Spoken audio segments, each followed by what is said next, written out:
አራተኛ የምንለው የስዕል ደረጃ ነው። በዚህኛው ደረጃ በእያንዳንዱ የአካል ክፍል ላይ ቀለሞችን እናሳርፋለን ማለት ነው። የስዕል ጥበቡ ግን ምን ያክል መስጦህ የራስህን ፕሮፌሽን ትተህ ወደዚህ ልትገባ ቻልክ? እና ያ ልማድ አሁንም አለ። እኔም ስሰራ የልቦና ጸሎት አድርጌ ያው ሁልጊዜ እስከ ቅዳሜ ድረስ በስዕል ነኝ። መጨረሻው እሺ ይነሳል ማለት ነው። ኦኬ ከዚህ ከንተኑ ከተወጠረበት ይነሳል። ከዛ ሮል አድርገን ጠቅልለን ለሚሄድበት ቦታ ይሄዳል ማለት ነው። በጣም ጥሩ። እዚህ እነዚህ አሁን ያለቁ ቫርኒሽ ተቀቡ ሙሉ ለሙሉ የታድሶ መናፍቃን እንቅስቃሴ አንዱ መገለጫው ስዕል ነው ይላል እና በስዕል ብዙ ምንፍቅና ይገለጣል። ምሴተ ሐሙስ ላይ ብትመጣ የቅድስት አርሴማ ስዕል ላይ ብትመጣ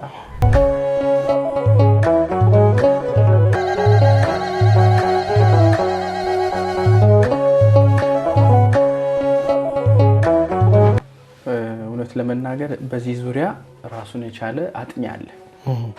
የጥንት ብራናዎችን እየያዘ ያገላበጠ ስዕል ስትስል ያጋጠመህ በጣም ልዩ የምትለው ገጠመኝ ይኖራል?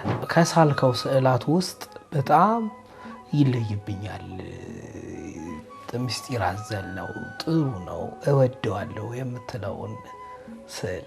ሳላቅ የካቶሊክ አባት ሰርቻለሁ። ቢገርም እሺ፣ አባ ሻርፔል ይባላሉ እና በካቶሊኩ በጣም የሚታወቁ አባት ናቸውና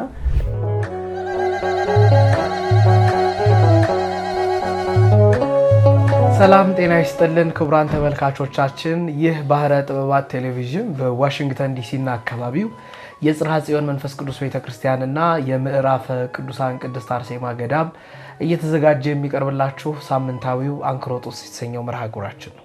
በዛሬው መርሃ ግብራችን ከስቱዲዮ ወጣ ብለን ወደ ፈረንሳይ ኢየሱስ አካባቢ እንገኛለን። ዛሬ ጎራ ያልነው ወደ ሰዓሊ ጊጋር ንጉሴ ቤት ይሆናል። የስዕል ጥበብን የአሳሳል ህይወትን የምንገመግምበት የምናይበት አውድ አዘጋጅተናል። ቆይታችን የምናደርገው በድጋሚ እንዳልኳችሁ በሰዓሊ ጊጋር ንጉሴ ቤት የሚሆነው መርሃ ግብራችንን እንደምትወዱት ትምህርትም እንደምታገኙበት ተስፋ አድርጋለሁ። መርሃ ግብሩን በመምራትና በማዘጋጀት አብራችሁ የምቆየው እኔ ዲያቆን ዶክተር ቴዎድሮስ ለገሰ ነኝ። እስከ መርሃ ግብራችን ፍጻሜ ድረስ አብራችሁ እንድትቆዩ ግብዣዬ ነው። መልካም ቆይታ ይሆንላችሁ።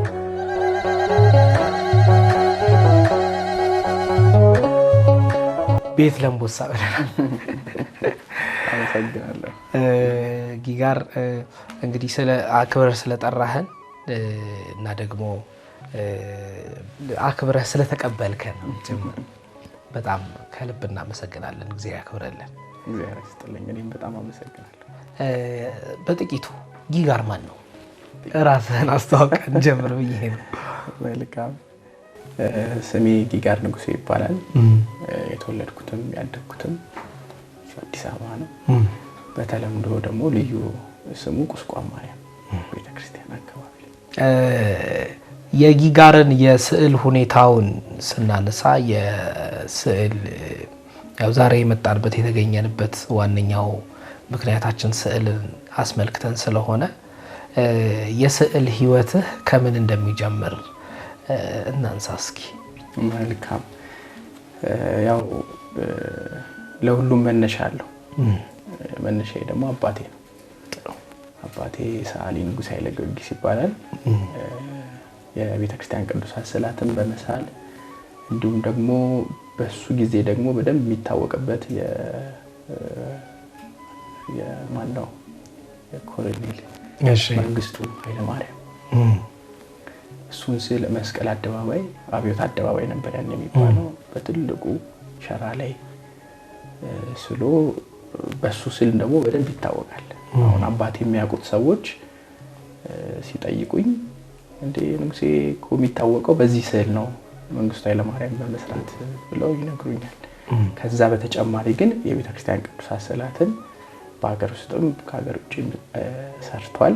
ይበልጥ ደግሞ ሽሮሜዳ ከፍ ብሎ የምናገኘው መንበረ ስብሐት ቅድስት ሥላሴ ቤተክርስቲያን ሙሉውን አባቴ ስራዎች ናቸው። ስለዚህ በጊዜው እኛ ቡሩሽ በማቀበል ጥቃቅን ነገሮች ላይ ደግሞ እስቲ ይሁልኝ እያለ እያየን እንግዲህ ከዛ ሰዓት ጀምሮ ነው መነሻው። በጣም ጥሩ። ቤት ውስጥ ካሉ ልጆች የስዕል ስራውን የተረከብከው አንተ ነበርክ። የእሱን ጊዜ እስኪ እናስታውስ። 5 ነን ቤት ውስጥ ያለ ነው። አሁን ሙሉ ለሙሉ የአባቴን ስራ ተረክቤ ወይም ደግሞ በሱ ሙያ ውስጥ ቀጥያለሁ እኔ ብቻ ነኝ። ሌሎች ወንድሞቼ ሌላ የስራ ዘርፍ ላይ ናቸው ማለት ነው። ስለዚህ አብረን ነው ግን እያየን እየተመለከትን። እኔም በእርግጥ የተማርኩትም ሌላ ነው። አዎ ዋላ ላይ እንመጣበታለን ወይ አሁን ያለውበት ደግሞ ሌላ ነው። አሁን በሱም በዛውም እናስኪደው። አሁን እድገት አለ። ብዙዎቻችን ከአባቶቻችን የምንወርሰው የራሳቸው የአባቶቻችን የሆነ ተሰጥኦን ወደ ራሳችን የምናመጣበት አለ፣ ጄኔቲካሊ የምናስኬደው ማለት ነው። የስዕል ጥበቡ ግን ምን ያክል መስጦህ የራስህን ፕሮፌሽን ትተህ ወደዚህ ልትገባ ቻልክ? ያው ለዚህ መነሻ ማን ነው ከተባለ ውዷ ባለቤቴ ማርሸት ናት። እሺ እኔ ኮተቤ መምህራን ኮሌጅ ያው በመምህርነት እዛ ነበርኩ የተማርኩትም የተመረኩትም። ያው ከተመረኩ በኋላ ደግሞ በስራው ብዙ አልገፋውበትም። ከዛ በኋላ ያው ወደ ትዳርም እየገባው በነበረ ሰዓት ስራ በምፈልግበት ሰዓት ነው ባለቤቴ የምታውቃቸው ሰዎች ጋር ሁሉ ስራ መፈለግ ጀመረች ማለት ነው። የዛ ሰዓት ሰዓሊ ዘሪሁን ገብረወልድ የሚባል አንድ ሰዓሊ እንደውም እስኪያዙናን ተብሎ ማስተማር ስልጠና እንደሰጠ አስታውሳለሁ። በዛ ጊዜ ደግሞ ማርሸት ትምህርት ክፍል ነበረችና ጋብዛው ስልጠና ሰጥቶ ነበርና እንደ አጋጣሚ እሱ ጋር ትደውልለታለች። እስቲ ስራ ካለ ፈልግ ስትለው ስዕል ይሞክራል ይችላል አወራዶ ማንባቱ ሰዓሊ ነው ትለዋለች። በጊዜው በፍጹም እኔ ስዕል እሰራለሁ ብዬ አላሰብኩም ነበር። ግን በቃ እስቲ ልሞክረው ሊየው ይሄድኩ እዛው ቀረው ማለት ነው። ሚስትን ያገኘ በረከትን ያገኘ ይላል መጽሐፉ። አንተ ደግሞ ስራንም ጀምራ እሱ አገኘው ማለት ነው። በጣም ጥሩ። ስለዚህ በፊት ተቀብሮ ተዳፍኖ የነበረው የስዕል ፍላጎት አሁን ያንን እድል ስታገኘው ወደ ስዕሉ ገባ ማለት ነው። በጣም ጥሩ። እንደው ስዕል ላይ እኔ የማነሳቸው አንዳንድ ጥያቄዎች አሉኝ። የሰዓሊ ህይወትን ስናነሳ በአርመን ያሉ በሶሪያ ያሉ አህታ ቤተክርስቲያናት ላይ የሰዓሊ ህይወት መንፈሳዊ ስዕላትን ቅዱሳት ስዕላትን የሚስሉ ሰዓሊዎች የራሳቸው የቻለ የሰዓሊ ህይወት አላቸው። መንፈሳዊነቱ ማለት ነው። ከዚያ ጋር ተያይዞ 3 ቀን ሱባኤ በመግባት ቅዱሳን ስዕላትን ሲስሉ እናስተውላለን። እንዴት ነው? እስቲ ወደ ኢትዮጵያ እናምጣውና ከዛው ደግሞ ወደ አንተ ጋር ደግሞ እናምጣው። መልካም። ያው እኔም ሰዓሊ ዘሪሁን ገብረወልድ ጋር በነበረኝ ቆይታ ጊዜ ብዙ የተማርኩት ነገር አለ። አብሶ የጸሎት ስንገባ አለ ተጽፋ የተሰቀለች አለች። እሷን ጸሎት አድርገን ነው የምንጀምረው። ለዚሁ ተብሎ የተዘጋጀ ማለት ነው። ያንን ጸሎት ከአወጣተን ነው ከአባ ጊዮርጊስ ዘጋስጫ መጽሐፍት ላይ ከተለያዩ መጽሐፍት ላይ አወጣጣንና አዘጋጀነው ራሳችን ማለት ነው። ከዛ ተጠርዞ ስንገባ ሁላችንም እኔም አብረው የሚሰሩ ልጆችም ስንገባ ያችን ጸሎት አድርገን ነው የምንገባው እና ያ ልማድ አሁንም አለ። እኔም ስሰራ የልቦና ጸሎት አድርጌ ያው ሁልጊዜ እስከ ቅዳሜ ድረስ በስዕል ነኝ። ስለዚህ የተለመደችውን ጸሎት አድርጋለሁ። መሀል ላይ ደግሞ ስዕሉ ሲመስጥክ ስዕሉ በራሱ ለጸሎት ያነሳሳል። በጣም ልብህን አንዳንዴ ስድ የሚያደርግ ስዕል አለ። የዛ ሰዓት ደግሞ እንዲሁ የምጸልይበት ሰዓት አለ።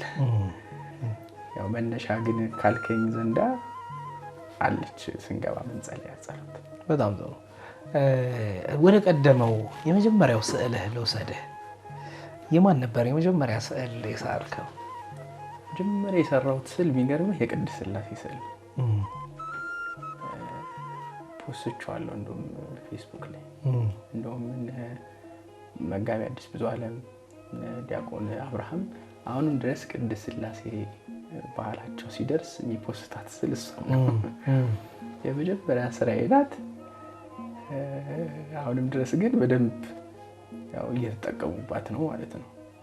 ያቺን ስዕል አትረሳት ውይ አትረሳትም። አዎ አሁን ደግሞ ካለው ከስዕል ሁኔታዎች አንፃር ደግሞ ስንመለከት የኢትዮጵያ የራሷ የሆነ የስዕል ትራዲሽን አላት። የሌሎቹም ሀገራት አሉና እንደው ምን ታስባለህ? አሁን እኛ ሀገር ስላለውና የሌላው ሀገር ስላለ ስዕሎች ሲነሳ ምን ሀሳብ አለ? እየተሻሻለም የመጣው ስላለ ማለት ነው። ከጎንደሪያን ፔሪድ ጀምሮ የራሱን የቻለ የክርስቶስን የሚስሉበት የራሱ የሆነ ያሳሳል ጥበብ ነበረ። ለምሳሌ ክርስቶስን በአምሳለ በግ ይስሉት ነበረ። በግ ያረጉና መስቀል አሸክመው ይሄ ክርስቶስ ነው ብለው በዛ መልኩ ይሳል ነበር። ከዛ በኋላ ደግሞ እያደገ መጥቷልና ስለሱ እስቲ ምን ትለናለህ? እውነት ለመናገር በዚህ ዙሪያ ራሱን የቻለ አጥኚ አለ። የጥንት ብራናዎችን እየያዘ ያገላበጠ ለዚህም ሰዓሊ አጥኚ ሰዓሊ ኃይለማርያም ሽመልስን በዚያ አጋጣሚ ሳላመሰግን አላልፍም። ለምን ለብዙዎቻችን ሰዓሊያን በመጽሐፍትም ደረጃ ማጣቀሻ ማድረገው ነው በግሌ እሱን ነው። ደውዬ የምጠይቀዋለሁ፣ መጽሐፍቱንም አገላብጣለሁ። ስለዚህ ወደ ጥንቱ ከሄድን ራሱ ጥናት ይፈልጋል። እኔ እዛ ውስጥ በጣም ሰፋ ያለ እውቀት የለኝም፣ ግን እሱን እንጠይቀዋለን።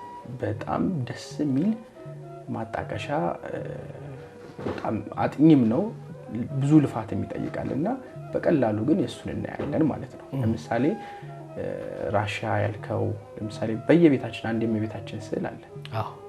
ምስለ ፍቅር ወላ ስዕል ምንለው የኢትዮጵያ አሳሳል ያልሆነ የኢትዮጵያ ኦርቶዶክስ ተዋሕዶ ትውፊትን ያልጠበቀ ስርዓቱን ያልጠበቀ ስዕል አለ።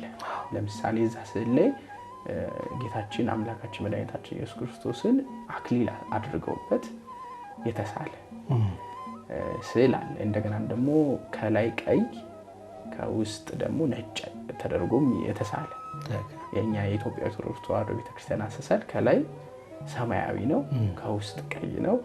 የሰማያዊው ግልባጭ ደግሞ አረንጓዴ ነው የሚሆነው። ከላይ ከራሷ ላይ ኮከብ አለ፣ ከግራና ከቀኝ ኮከብ አለ። ሚስጥር አለው።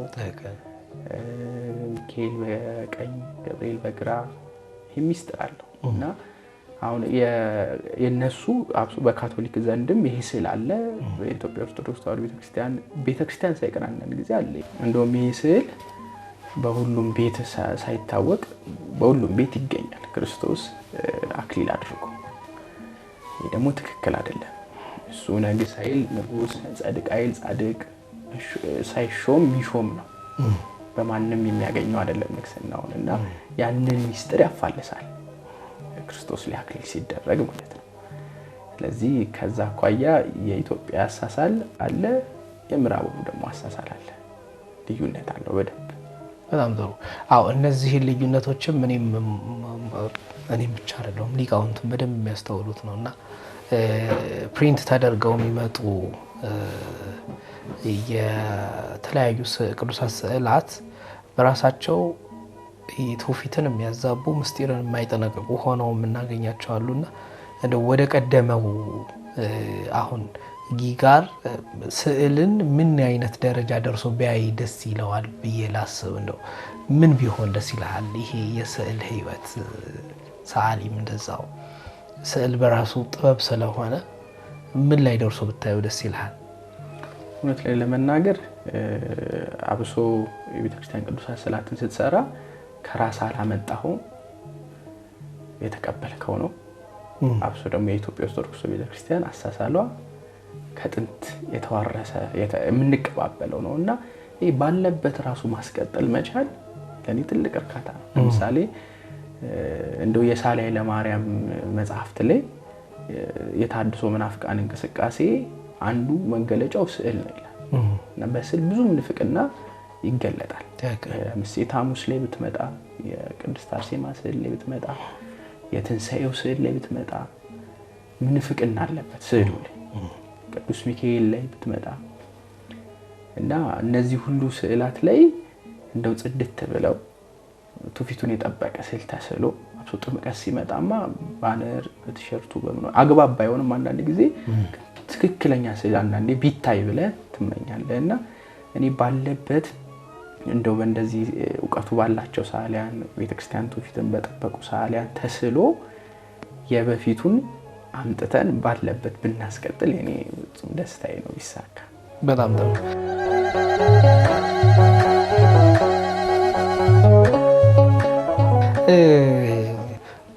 ስዕል ስትስል ያጋጠመህ በጣም ልዩ የምትለው ገጠመኝ ይኖራል? እንደው ከገጠመኝ አንፃር አለ። ለምሳሌ ፈገግም ያሰኝም አለ የሚያስደነግጥም አለ። አንድ ጊዜ ምን ገጠመኝ፣ ሳላቅ የካቶሊክ አባት ሰርቻለሁ ቢገርም። እሺ። አባ ሻርፔል ይባላሉ እና በካቶሊኩ በጣም የሚታወቁ አባት ናቸውና ያክስቴ ልጅ ነው ለካ ለጓደኛው ስጦታ ሊሰጥ ነው እና የነሱ ደግሞ ስዕል እንደኛው አክሊለ ብርሃን አለው። በጣም የሚያሳዝኑ አባት ናቸው። መነኩሴ ነው የሚመስሉት ፍጹም በቃ እሱም ኦርቶዶክስ ነው ሳልልኝ ያለው። ስለዚህ ብዙ ቅዱሳን ማናቃቸው ስላሉ ከነዛ አንዱ ናቸው ብዬ ነው ያሰብኩት። ከዛ ሰራዋቸው ከበረከታቸው ይደርብኝ ሁሉ ብዬ ደስ ብሎኝ ሰጣሁት። ደስ አለው። እሱን ስዕል እንደውም ወይ ኋላ ላይ ታሳየዋል። ከዛ ያው ሚዲያ ላይ ያጋራሁት ማለት ነው። ከዛ አንድ በውስጥ ኢንቦክስ አንድ ማቀው መምህር ይኮ የኛ አባት አይደለም ማለኝ። ወዲያው ነው የደነገጥኩት። ወዲያው አጠፋሁት። እሱም ብዙ ነገር ነገረኝ። ግን አንዳንድ ጊዜ እንደዚህ ካለማወቅ ከመቸኮልም የተነሳ ያደረኩት ነገር አንደኛው ገጠመኝ ይሄ ነው። ሁለተኛው ደግሞ መጋቢ አዲስ ሮዳስን የሰራው ጊዜም ብዙ ፈተና ነበር የገጠመኝ። ለልደቱ ሰርፕራይዝ ሊያደርጉት ብለው ነበር የተሰራው። እኔም ያው ከሰራሁት በኋላ ከስንት ወር በኋላ አጋራሁት ሚዲያ ላይ። ልክ መጋቢ አዲስ ሮዳስ ይህን ስዕል እንዳሰራ አይነት ተደርጎ አድርገው ብዙ ስም ለማጥፋት ሞክረዋል። በጊዜው እንግዲህ እኔም ይቅርታ ጠይቄ እሱን ፍቃድ ሳልጠይቅም ፖዘት ያግባብ እንዳሉ ያንን ክስተት እኔም ነበርኩበት። አክቹአሊ ስጦታ ተሰርቶ እንዲሰጠው ነበር የታሰበውና እሱን ክስተትም አረሳው። አዎ እንደውም ጽሁፉን ማዕበል ፈጠነ ነው ዘከመ ሰገደ ዶክተር ሮዳስ ለንጻ የሚል። ያው እንግዲህ ፈተናው መምጫው ብዙ ነው እና ልክ በቃ እንደውም 10 ብር ስዕሉን ፕሪንት አድርጎ እየሸጠ ነው ሁሉ የሚል መረጃ ተፖስታ ይቻላል ለመናገር። እና ያ ጊዜ በኢንቦክስ ብዙ ሰው አግባብ እንዳልሆነ ልክ እንዳልሆነ በጣም ብዙ ሰው ወቅሶኛል። ግን ራሱ ሳህሌ ለማርያም ሽመልስ እንደውም በዚህ ጉዳይ ቪዲዮ እንሰራበታለን ብሎኛል። ይሄ የቤተክርስቲያን ትውፊት ነው። ሰዓሊያን በድሮ ጊዜ ራሳቸውን ስራው ዘከመ ሰገደ እያሉ ዘከመ ጸለየ እያሉ ያስቀምጣሉ። ሲወርሱ ነገር እንምጣበት እንደው ካነሳ ነው አይቀር ከነገስታቱም ስንመጣ የነገስታቱ ህይወት የነገስታቱ ላይ ስዕላቸው ሲሳል ዘከመ ሰገደ ምኒልክ ለንጽሐ እየተባለ ለድንግል እየተባለ የሚቀመጣል። ንጉሠ ነገስት አፄ ኃይለ ሥላሴ ነገስታቱ ይባላልና ያ ትውፊትም ነበርና ከዛ ጋር እስኪ ትንሽ ንገረን ከሱ አንፃር። አዎ እውነት ለመናገር መጋቢ አዲስ ሮዳስም ለዚህ ለምንድን ነው የተሰራለት ነው። አዎ መነሻው ያ ነው። ነገረ ማርያም በብሉይ ኪዳን ቁጥር 1 ቁጥር 2 እኔ ማቀው እንኳን ነገረ ማርያም በሐዲስ ኪዳን ነገረ ማርያም በሊቃውንት የእመቤታችን መልክዓ መልኩ በደንብ ስለ ድንግል ማርያም በደንብ በስፋት የተናገረ ነው። ስለዚህ በስዕል ከመግለጽ ያልተናነሰ በጽሁፍ ስለእመቤታችን ገልጿል ማለት ነው። ሰዓሊው ስለእመቤታችን እሱም ተሰራለት፣ ሰርፕራይዝ አደረጉት። ጥፋቱ ምንድነው? እኔ እንግዲህ መፖስት ሚዲያ ላይ ስትወጣ በውስጥ ማለቅ ያለበት አንዳንዴ ብዙ ነገር አለ እና በጊዜው እንደዛ ተነሳ። ግን ሰዓሊ ለማርያም ሽመልስ ምንድነው ያለኝ፣ በዚህ ዙሪያ ብቻውን ራሱን ቪዲዮ እንሰራበታለን። ይሄ የቤተክርስቲያን ትውፊት ነው። በትንሹ ተደርገው ሰዓሊያን ራሳቸውን አስገብተው እንደ ለመማፀን አትርሽኝ ድንግል ሆይ ለማለት በመጨረሻው ዘመን ይሄ መዳኛ ያድርገኝ እንደው መማፀኛ ይሁነኝ ነው መልእክቱና ነገስታቱን ቤተክርስቲያን ካሰሩ በኋላ ወይ ስዕሉንም በራሳቸው ካሰሩ በኋላ ራሳቸውን በትንሹ አድርገው ያሰራሉ ማለት ነው። አንድም ወይን ያስነቀፈኝ መጋቢ አዲስ ሮዳስ ጎላ አለ፣ እመቤታችን ስዕል ትንሽ አነስ አለ። እሱ ሊያሳምነኝ ይችላል በጊዜውም ከተሰጠኝ አስተያየት ማለት ነው። በስዕሏ ላይ አሁን የተሳለውን ስዕል በደንብ እኔም ስላየሁትኝ ነው። እኛ ነበርን ከሜላትራ ቡድን ጋር ሆነን ስጦታ እንዲሰጠው የተደረገውና ምንድነው የእመቤታችን ስዕል እሱም የእመቤታችን ስዕል ባለበት ሲሰግድ ነው የታሰበውና የእመቤታችን ስዕል በመንበር ላይ ቁጭ ብሎ ስለነበረ እሱ ደግሞ ከስር ሆኖ ነበር ታሳቢነቱ የነበረውና ያ ብዙ ነገሮች ይዞ እንደመጣ ተስፋ ማንም አቅ ነበረ። ለርም ስዕሉንም በራሴ ነው የፈጠርኩት። ሲሰግድ አላየሁትም ወይ ደግሞ ሲሰግድ እያየሁት አይደለም የሰራሁት ወይ ፎቶ ተሰጥቶኝ አይደለም። ስለዚህ ከሆነ ትርጓሜ የእመቤታችን ፍልሰታ ላይ ሲተረጉም እዛ ላይ ቪዲዮ ከሱ ላይ ስክሪንሾት አድርጌ ከዛ ራሴ ነኝ ፈጠራውን የሚያደርኩት ማለት ነው። የራሴ ፈጠራ ስራ ነው። ሲሰግድ አድርጌ ጭንቅላቱን ወስጄ ካባል ብሼው የሰራሁት ራሴ ነኝ እንጂ እያየሁ አይደለም። ይሄን ይመስላል እንግዲህ አንዱ ገጠመኝ። አንዱ መነጋገሪያም ሆኖ ስለነበረ አክቹአሊ ያው ነበረ ጥሩ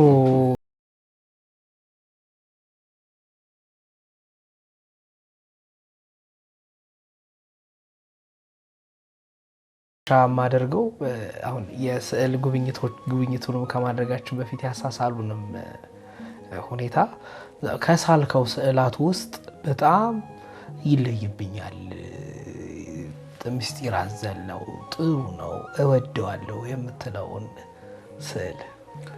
አዎ እውነት ለመናገር በጣም በፍለጋ የተንከራተትኩበት እንደውም ስዕሉ በውጭ ሀገር የተሰራ ስዕል ነው ያለው። አሁን 13ቱ ሕማማተ መስቀል ወይም ደግሞ 14ቱ ምዕራፍ ተብሎ የሚጠቀስ ስዕል አለ እና ልብ ብለው ከሆነ ጎግል ላይ ብትፈልገው ውጭ ሀገር የሰሩ ተራራውን እንዲህ ሲዞር የሚያሳይ የተለያየ ስዕል እያደረገ ተራራውን ሲዞር የሚያሳይ 13ቱ ሕማማተ መስቀልን ለመግለጽ የተሞከረ ስዕል አለ። ግን ለየብቻው ታዘዝኩ። አስታውሳለሁ ኤርትራ ሀገር ያሉ ቤተክርስቲያን አሰሪዎች ናቸው ይሄንን ስዕል ያዘዙኝና 14ቱን ምዕራፍ በስዕል መልክ የትላል። እሱን እንግዲህ የግዴታ ማድረግ የነበረብኝ ምንድነው የተወሰኑትን አገኛለሁ ለየብቻ። ለምሳሌ የስቅለቱ ስዕል ለብቻው ተስሎ አለ ይገኛል፣ የመጨረሻው ምዕራፍ ነው። አዎ እንደዚህ ከመሃል አሉ።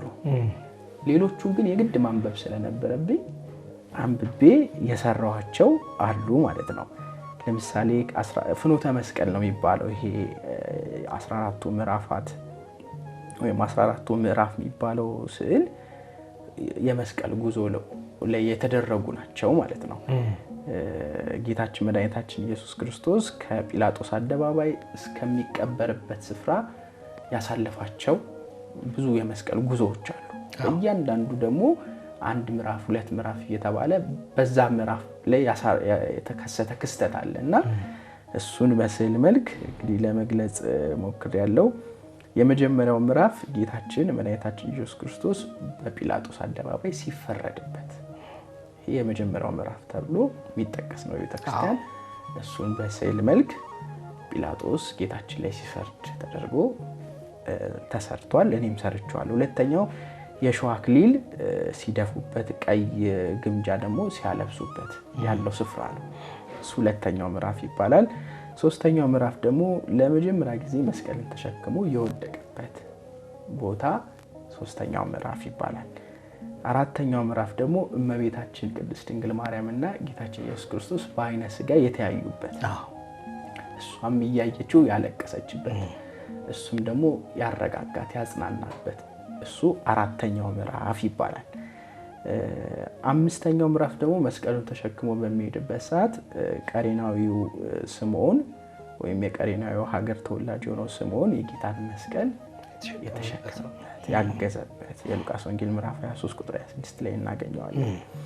ይሄ አምስተኛው ምዕራፍ ይባላል። ስድስተኛው ምዕራፍ ደግሞ ለሁለተኛ ጊዜ እንግዲህ ከቀሬናው ስምዖን ቀጥሎ እንደገና መስቀሉን ተሸክሞ ለሁለተኛ ጊዜ የወደቀበት ቦታ ስድስተኛው ምዕራፍ ይባላል። ሰባተኛው ምዕራፍ ደግሞ በጲላጦስ ቤት ፊት ለፊት ሲያልፍ የጲላጦስ ሚስት ጩኸት ሰምታ በምትወጣበት ሰዓት ክርስቶስን መስቀል ተሸክሞ ሲሄድ አይታው መጥፊያውን አንስታ ፊቱን ያበሰችበት፣ እንደገናም ደግሞ የጌታችን የመድኃኒታችን ኢየሱስ ክርስቶስ ስዕሉ ፊቷ ላይ ወጣበት፣ ከዛም ቀጥሎ ደግሞ ስሟ ተቀይሮ ቬሮኒካ የተባለበት እሱ ሰባተኛው ምዕራፍ እንለዋለን። ስምንተኛው ምዕራፍ ደግሞ ጌታችን መድኃኒታችን ኢየሱስ ክርስቶስ መስቀሉን ተሸክሞ በሚሄድበት ጊዜ ሴቶች ተሰብስበው ዋይ ዋይ እያሉ እያለቀሱ በነበረ ሰዓት ጌታችን ክርስቶስ ትንቢት የተናገረበት ቦታ እሱ ስምንተኛው ምዕራፍ ይባላል። ለእኔ አታልቅሱ ለሌሎቻችሁ አልቅሱ ያለበት ስፍራ ስምንተኛው ምዕራፍ ተደርጎ ይሰራል። ዘጠነኛው ምዕራፍ ደግሞ ለሶስተኛ ጊዜ መስቀሉን ተሸክሞ የወደቀበት ቦታ። አስረኛው ምዕራፍ ደግሞ የአበው ትንቢት የአበው ተስፋ ይቅርታ የነቢያት ትንቢት የተፈጸመበት ቦታ። ምን አይነት ቦታ ነው ያ? መዝሙረኛው ዳዊት እንደተናገረው እጆቼንና እግሮቼን ቸነከሩኝ እንዳለው መዝሙር 21 ቁጥር 16 ላይ በቀራንዮ አደባባይ አምስቱ ችንካሮች ሳዶር፣ አላዶር፣ ዳናት፣ አዴራ፣ ሮዳስ በተባሉ ችንካሮች የተቸነከረበት ቦታ እሱ 10ኛው ምዕራፍ እንለዋለን። 11ኛው ምዕራፍ ደግሞ በማዕከላ ምድር በቀራንዮ ወይም በጎልጎታ አደባባይ በዕለተ ዓርብ በቀትር 6 ሰዓት የተሰቀለበት ቦታ 11ኛው ምዕራፍ እንለዋለን። ይህንን ስዕል ነው በብዛት የምናገኘው ማለት ነው። 12ኛው ምዕራፍ ደግሞ ዮሴፍና ኒቆዲሞስ የጌታችን የመድኃኒታችን ኢየሱስ ክርስቶስን የከበረ ስጋ ወስደው የገነዙበት ስፍራ እሱ 12ኛው ምዕራፍ ይባላል። 13ኛው ምዕራፍ ደግሞ ጌታችን መድኃኒታችን ኢየሱስ ክርስቶስን ለመቅበር ወደ ጌቴሴማኒ ሲወስዱት ደክሟቸው ያረፉበት ቦታ 13ኛው ምዕራፍ ነው። የመጨረሻው 14ኛው ምዕራፍ ደግሞ ዮሴፍ ለራሱ ባዘጋጀው አዲስ መቃብር ጌታችን መድኃኒታችን ኢየሱስ ክርስቶስን የቀበሩበት ስፍራ። እነዚህ 14ቱ ምዕራፍ ወይም ፍኖተ መስቀል የምንለው እሱን የሰራውበት አጋጣሚ አስታውሳለሁ።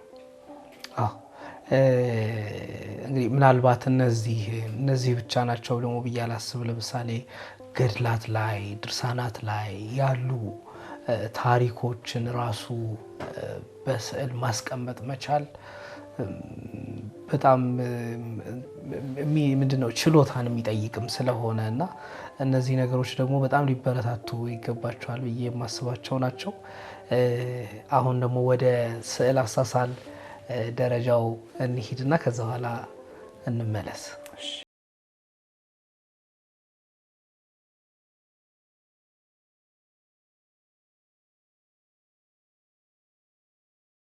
ተከታተላችሁት ያላችሁት ባህረ ጥበባት ቴሌቪዥን በዋሽንግተን ዲሲ እና አካባቢው የጽርሐ ጽዮን መንፈስ ቅዱስ ቤተክርስቲያንና የምዕራፈ ቅዱሳን ቅድስት አርሴማ ገዳም እየተዘጋጀ የሚቀርብላችሁ ሳምንታዊው አንክሮጦስ የተሰኘው መርሃ ግብራችን ነው። ያው በዛሬ መርሃ ግብራችን ቆይታ እያደረግን ያለነው ከሰዓሊ ይጋር ንጉሴ ጋር በመኖሪያ ቤቱ ተገኝተን የአሳሳል ጥበብን እየተመለከትን እንገኛለን። የስዕል ደረጃዎችን ደግሞ የአሳሳል ሁኔታዎችን በዝርዝር አይተን እንመለስ።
በዚህ መልኩ የእናታችን የእመቤታችን የቅድስት ድንግል ማርያም የዕረፍቷ ስዕል ነው። ስዕሉ ስላላለቀ ነው እንጂ እዚህ ላይ ነው ሁሉን ነገር የምንጨርሰው ማለት ነው። በጣም ጥሩ። እነዚህ አሁን 5 ደረጃዎችን አከናውነን አንድ ስዕል በምን ያክል ጊዜ ያልቃል ልንል እንችላለን? እንደ ስዕሉ ነው። ለምሳሌ የቁም ስዕል እዛ ጋር በኋላ ላይ ታዩታላችሁ። የቁም ስዕል አንድ ፊት ያለበት ሁለት ፊት ያለበት ሲሆን እስከ 1 ሳምንት ያልቃል። 1 ሳምንት ውስጥ 1 ሳምንት። በዛ ሲል ደግሞ በዛው ቀኑ እንትን ይጨምራል ማለት ነው። ቀኑ ሙሉ ከተቀመጥንበት ደግሞ ያው ረፍት ሳናረግ ከተሰራን ደግሞ 2 ቀን በ3 ቀን ያልቃል። የሚያልቅ ነው። ከዚህ ቀጥሎ ሲያልቅ መጨረሻ ላይ ቫርኒሽ ነው የምንሄደው ማለት የመጨረሻው ለእድሜም እንዲኖረው አቧራም ቢነካው ደግሞ እንዲጠረግ መጨረሻ ላይ ቫርኒሽ እንቀባዋለን ማለት ነው። ውበቱን በጣም ያመጣዋል። ቫርኒሽ እንዲያንጸባርቅ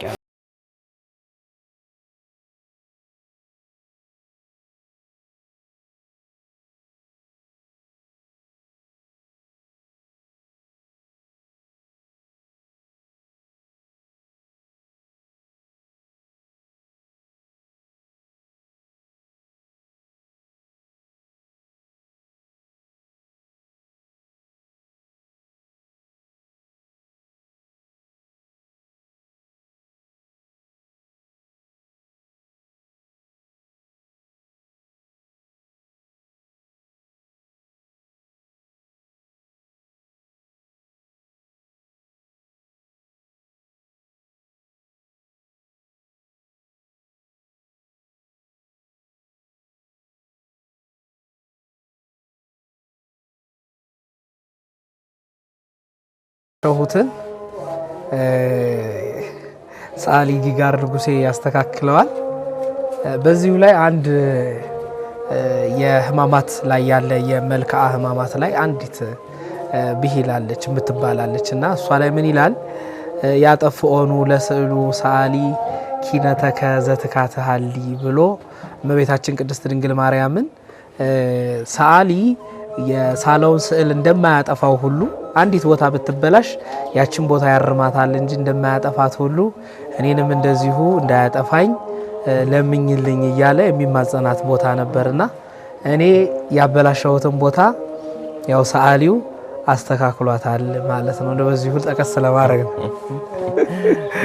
በጣም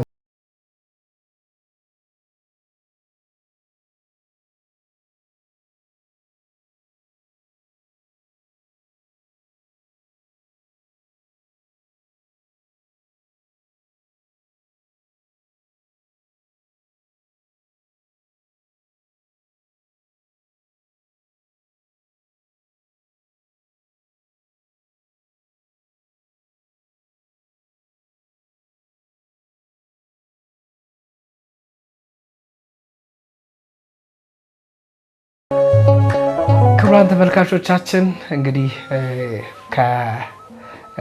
ወጣ ብለን የስዕል ሁኔታውን ተመልክተን ተመልሰናል። መርሃ ግብራችንን እንዳጠቃላይ እንደወደዳችሁ ተስፋ አደርጋለሁኝ።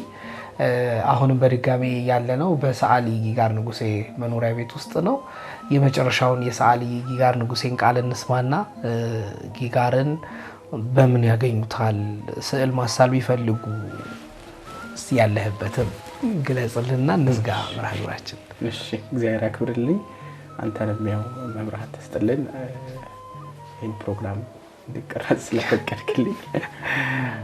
እግዚአብሔር ከፈቀደ ሙሉ ጊዜን ሰጥቼ አሁን እየሰራ ያለሁት የቤተክርስቲያን ቅዱሳት ስዕላትን ነው። ስለዚህ ፌስቡክም አለኝ፣ ኢንስታግራምም አለኝ። ቲክቶክ የሚያው ቀዝቅዛ ነው እንጂ አለችኝ። በዛ ማግኘት ይችላሉ። ስልኬንም ያው መጨረሻ ላይ ወይ እንትኑ ላይ ዳጉ ማስቀመጥ ይቻላል። በዛ ማግኘት ይቻላል። በጣም ጥሩ። እንግዲህ እኔም የምጋብዘው በዓለም ያላችሁ ሁላችሁ ስዕል ማሳል የምትፈልጉ ቅዱስ ቤተክርስቲያናችንን በስዕል እንድታሸበርቅ እንድትዋብ ለመማፀያም በመኖሪያ ቤታችሁ ማሳል የምትፈልጉ ካላችሁ ከስር በምናስቀምጥላችሁ አድራሻ ሰዓሊ ጊጋርን ማግኘት ትችላላችሁ። ጊጋር እኔን ይሄንን ኢንተርቪው እንዳደረግ ስለፈቀድክልኝ ከልብ አመሰግናለሁኝ። እግዚአብሔር ያክብርልኝ፣ ክብር ይስጥልኝ። እኔም በጣም አመሰግናለሁ። መልካም የተወደዳችሁ ተመልካቾቻችን ቆይታችን እንደወደዳችሁ ተስፋ አደርጋለሁኝ። እስከ ሳምንት ድረስ ቸር እንሰንብት።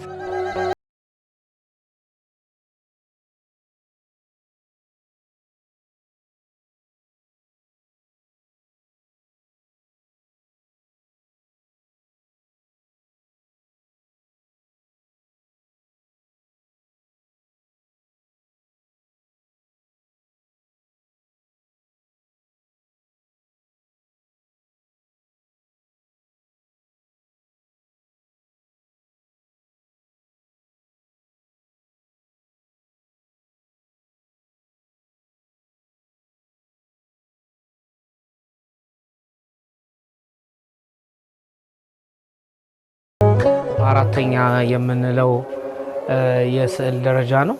በዚህኛው ደረጃ በእያንዳንዱ የአካል ክፍል ላይ ቀለሞችን እናሳርፋለን ማለት ነው። ይሄ የምታዩት የጻድቁ የአቡነ ሀብተ ማርያም ስዕል አድኖ ነው። የመጀመሪያው ፈርስት ፔንቲንግ ላይ ያለ ነው ማለት ነው። መጋረጃው፣ ልብሶቹ፣ አክሊለ ብርሃኑ የመጀመሪያው ቅብ ይቀባል ማለት ነው። እዚህ ላይ እዚህኛው ስቴፕ ላይ ስንደርስ ማለት ነው። በጣም ጥሩ።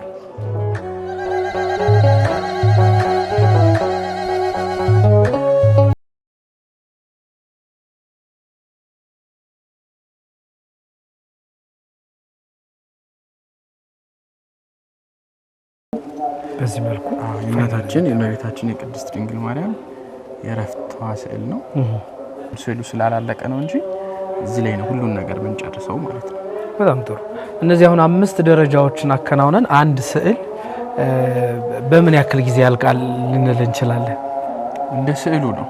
ለምሳሌ የቁም ስዕል እዛ ጋር በኋላ ላይ ታዩታላችሁ። የቁም ስዕል አንድ ፊት ያለበት ፊት ያለበት ሲሆን እስከ 1 ሳምንት ያልቃል። አንድ ሳምንት በዛ ሲል ደግሞ በዛው ቀኑ ይጨምራል ማለት ነው።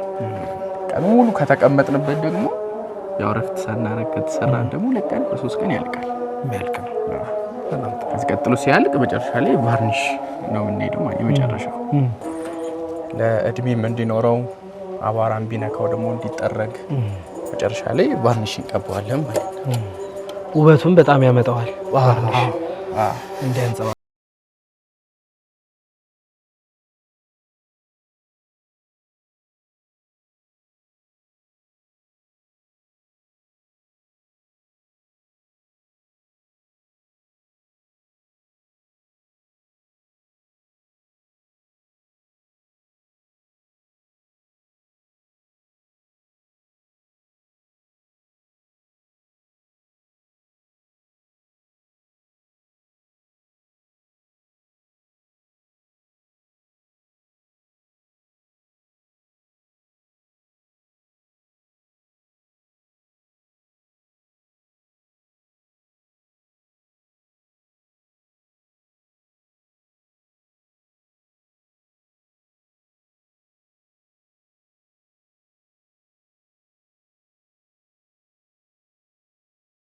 በላሸሁትን ሰዓሊ ጊጋር ንጉሴ ያስተካክለዋል። በዚሁ ላይ አንድ የህማማት ላይ ያለ የመልክዓ ህማማት ላይ አንዲት ብሂላለች የምትባላለች እና እሷ ላይ ምን ይላል? ያጠፍኦኑ ለስዕሉ ሰዓሊ ኪነተከ ዘትካትሃሊ ብሎ እመቤታችን ቅድስት ድንግል ማርያምን ሰዓሊ የሳለውን ስዕል እንደማያጠፋው ሁሉ አንዲት ቦታ ብትበላሽ ያችን ቦታ ያርማታል እንጂ እንደማያጠፋት ሁሉ እኔንም እንደዚሁ እንዳያጠፋኝ ለምኝልኝ እያለ የሚማጸናት ቦታ ነበርና እኔ ያበላሸሁትን ቦታ ያው ሰዓሊው አስተካክሏታል ማለት ነው። በዚሁ ጠቀስ ለማድረግ ነው።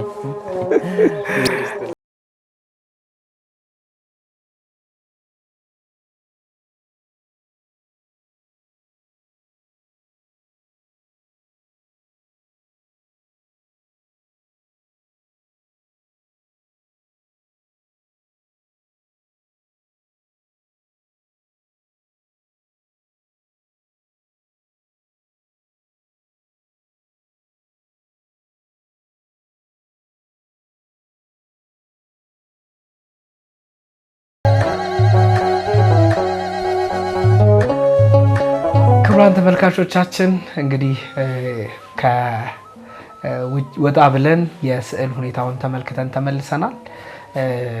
መርሃ ግብራችንን እንዳጠቃላይ እንደወደዳችሁ ተስፋ አደርጋለሁኝ። አሁንም በድጋሚ ያለነው በሰዓሊ ይጊጋር ንጉሴ መኖሪያ ቤት ውስጥ ነው። የመጨረሻውን የሰዓሊ ይጊጋር ንጉሴን ቃል እንስማና ይጊጋርን በምን ያገኙታል፣ ስዕል ማሳል ቢፈልጉ እስቲ ያለህበትን ግለጽልንና እንዝጋ መርሃ ግብራችን። እሺ፣ እግዚአብሔር ያክብርልኝ። አንተንም ያው መብራህት ተስጥልን ይህን ፕሮግራም እንዲቀረጽ ስለፈቀድክልኝ። እግዚአብሔር ከፈቀደ ሙሉ ጊዜን ሰጥቼ አሁን እየሰራ ያለሁት የቤተክርስቲያን ቅዱሳት ስዕላትን ነው። ስለዚህ ፌስቡክም አለኝ፣ ኢንስታግራምም አለኝ። ቲክቶክ የሚያው ቀዝቅዛ ነው እንጂ አለችኝ። በዛ ማግኘት ይችላሉ። ስልኬንም ያው መጨረሻ ላይ ወይ እንትኑ ላይ ዳጉ ማስቀመጥ ይቻላል። በዛ ማግኘት ይቻላል። በጣም ጥሩ። እንግዲህ እኔም የምጋብዘው በዓለም ያላችሁ ሁላችሁ ስዕል ማሳል የምትፈልጉ ቅዱስ ቤተክርስቲያናችንን በስዕል እንድታሸበርቅ እንድትዋብ ለመማፀኛም በመኖሪያ ቤታችሁ ማሳል የምትፈልጉ ካላችሁ ከስር በምናስቀምጥላችሁ አድራሻ ሰዓሊ ይጊጋርን ማግኘት ትችላላችሁ። ይጊጋር እኔን ይሄንን ኢንተርቪው እንዳደረግ ስለፈቀድክልኝ ከልብ አመሰግናለሁኝ። እግዚአብሔር ያክብርልኝ፣ ክብር ይስጥልኝ። እኔም በጣም አመሰግናለሁ። መልካም የተወደዳችሁ ተመልካቾቻችን ቆይታችን እንደወደዳችሁ ተስፋ አደርጋለሁኝ። እስከ ሳምንት ድረስ